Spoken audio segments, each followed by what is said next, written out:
With Doubtnut, get instant video solutions to all your maths, physics, chemistry, and biology doubts. Just click the image of the question, crop the question, and get instant video solution. Download Doubtnut app today.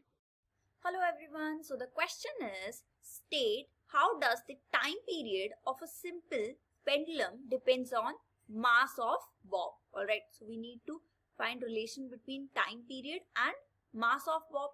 So we know there is no relation between time period and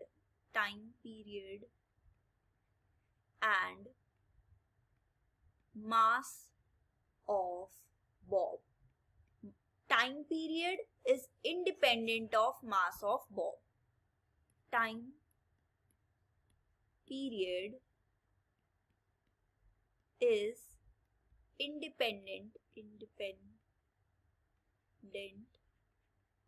of mass of bob, and expression of time period is T equals 2 pi under root L upon G. So there is no M in this expression, therefore it is independent of mass of bob.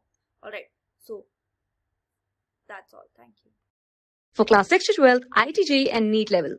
Trusted by more than 5 crore students. Download Doubtnut app today.